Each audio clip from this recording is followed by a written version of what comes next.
വാടി ഇങ്ങോട്ട്. നേരത്തിനും കാലത്തിനും പള്ളിക്കൂടത്തിലും പോകത്തില്ല, ഒരു വക അറിയാനും വയ്യ. നാ നാക്കിനാണെങ്കിലോ ഒരു കുറവുമില്ല. അപ്പടി അങ്ങോട്ട്.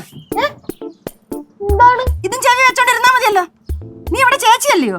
അതിന്റെ എന്തെങ്കിലും ഉത്തരവാദിത്തം നിനക്കുണ്ടോ? ഇല്ല, ഉത്തരവാദിത്തം ഇല്ല. നീ മിണ്ടരുത്. അമ്മമ്മേ, ഇവളാണ് എന്നോട് പറഞ്ഞത് ഇവളുടെ കാര്യത്തിൽ ഒരു ഉത്തരവാദിത്തം ഞാൻ കാണിക്കണ്ടായിരുന്നു. ഞാൻ ഇപ്പൊ പറഞ്ഞു. നീ പറഞ്ഞു. ഞാൻ അങ്ങനൊന്നും പറഞ്ഞു. അമ്മമ്മ എനിക്കൊന്നും കേക്കണ്ട. നീ അവക്ക് വല്ലതും പറഞ്ഞു കൊടുക്കും. എന്ത് പറഞ്ഞു കൊടുക്കാൻ? അതിനെ വല്ലതും പഠിപ്പിക്കാൻ.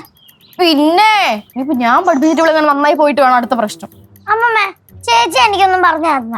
കേട്ടല്ലോ. ശരി, നീ മിണ്ടാതെ അവിടെ ഇരുന്നോണ. എഴുതാൻ പഠിപ്പിച്ചേ. കഷ്ടമാണത്. ഇപ്പൊ പെട്ടെന്ന് ഒരു പഠിപ്പിക്കലൊക്കെ.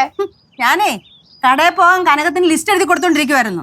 അതിന് അപ്പൊ ഞാൻ എവളോട് വെറുതെ ഒന്ന് പറഞ്ഞു 500 തക്കാളിന്ന് എഴുതാന്. എഴുതിയാ? എഴുതി. പക്ഷെ തക്കാളിക്ക് കായില്ല. 500-ന് എത്ര പൂജ്യം ഉണ്ടെന്ന് പോലും അറിയാൻ വയ്യ.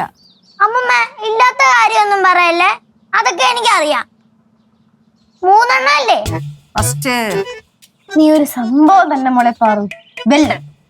അതെങ്ങനെയാ? ഇവിടെ ഇഷ്ടം പോലെ ആൾക്കാരുണ്ട്, പക്ഷെ കൊച്ചിന് 4 അക്ഷരം പറഞ്ഞു കൊടുക്കാൻ ആരുമില്ല. ചേടാ, എന്റെ അമ്മ ഞങ്ങള് പറഞ്ഞെടുത്തോണ്ട് മാത്രം കാര്യമില്ല. ഇവക്ക് പഠിക്കണമെന്നുള്ള ബോധം കൂടെ വേണം. അതാണെങ്കിൽ പിന്നെ അടുത്ത കൂടെ പോലും പോയിട്ടില്ലല്ലോ. ഒരു തക്കാളിക്ക് കായില്ലാത്തതാണ് ഇത്രയും വലിയ പ്രശ്നം. കേട്ടല്ലോ, ഇതാണ് മുതല്.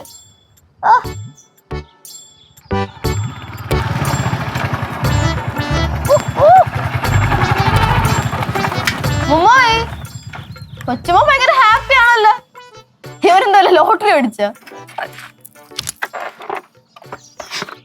അമ്മൂമ്മ, പാറായി, ശിവാടേ, എന്താണ് എല്ലാരും കൂടെ? എന്തേ ഭയങ്കര സന്തോഷമാണല്ലോ. ആ, സന്തോഷമാണ്. എവിടെ നമ്മുടെ കനാന്റെ? എവിടെ? അവിടെ ഉണ്ട്, അകത്തുണ്ട്. കനാന്റെ, കനകാന്റെ, വാ ഇവിടെ. എന്താടാ പറ്റിയത്? അതൊക്കെ ഉണ്ട്, വരട്ടെ. എല്ലാരും ഒരുമിച്ച് പറയാല്ലേ. എവിടെ? കാര്യം പറയട്ടാ. കാര്യം പറയടി, കാര്യം പറ, കാര്യം പറ, കാര്യം പറ. ടക്കിനടുത്ത് പറയാൻ പറ്റുമോ? കനകാന്റി ഒന്ന് ഓടി വാ. എന്നടാ എന്ത് സഞ്ചിയൊക്കെ കൊണ്ട് കടയിലെ പോറേ ആണാ? അപ്പൊ എന്തായാലും കനാന്റിക്കൊന്ന്, അമ്മൂമ്മയ്ക്കൊന്ന്. Shiva, happy birthday to you. പടി. ഏയ് പാറേ, ഏടാ.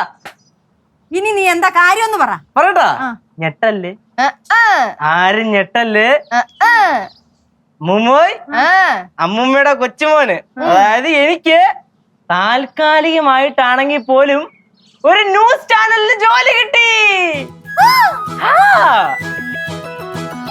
അൺബിലീവബിൾ. അല്ലടേ, നിന്നെ നിയമിക്കാനും മാത്രം കിഴങ്ങന്മാരാണോ ന്യൂസ് ചാനലിൽ ഇരിക്കുന്നത്? അല്ല, ചോദിക്കണമല്ലോ. 24-ലാണ് ഏട്ടാ. പിന്നെ നോക്കിയിരുന്നാ മതി. 24-ൽ ഇതേപോലത്തെ ഐറ്റത്തിലൊന്നും എടുക്കൂല. മോനെ, ഏത് ചാനലാ? ഇതൊരു ഓൺലൈൻ ന്യൂസ് ചാനലാണ്. ചാനലിൽ എന്ത് പേരില്ലേ? പേരുണ്ടേ, നാട്ടുവാർത്ത ഓൺലൈൻ. ഇതൊക്കെ ഏത് ചാനലടേ? കേട്ട് കളിച്ച് പോലില്ലല്ലോ. നീ എങ്ങനെ കേട്ട് കേക്കൂടി? നീ നേരെ ന്യൂസ് വായിക്കൂ, ന്യൂസ് കേക്കൂ. എന്താണ് സംഗതി എന്ന് പറ. എടീ, ഓരോ നാട്ടിലും ഓരോ ഓൺലൈൻ മീഡിയസ് കാണും ഇതേപോലെ. അതായത് ആ നാട്ടിലെ പ്രാദേശിക വാർത്തകൾ മൊത്തം ഹാൻഡിൽ ചെയ്യുന്നത് ഇവരായിരിക്കും. അതേപോലെ നമ്മുടെ വാഴക്കാലയിലെ പ്രാദേശിക ന്യൂസ് ചാനലാണ് ഞാൻ ഈ പറഞ്ഞ നാട്ടുവാർത്ത ഓൺലൈൻ. ഇതിന്റെ സബ് എഡിറ്റർ വേറെ ആരുമല്ല, എൻ്റെ ഒരു സീനിയറാണ്. അപ്പൊ പുള്ളിക്കാരി വിളിച്ചിട്ട് എന്നോട് പറഞ്ഞ്, മോനെ, നിന്റെ ഫ്രീ ടൈം നീ നമുക്ക് വേണ്ടി ചെലവാക്കുക. അത് എന്റെ കോൺട്രിബ്യൂഷൻ എത്രയാന്ന് വെച്ചാൽ ചെയ്തോളാൻ. അറിയാലോ, അവർക്ക് എന്റെ കഴിവിൽ അത്രയ്ക്കും വിശ്വാസമുണ്ട്, അതുകൊണ്ടാണ്. അപ്പൊ അധികം വേഗാണ്ട് പൊട്ടിപ്പൊക്കോളും.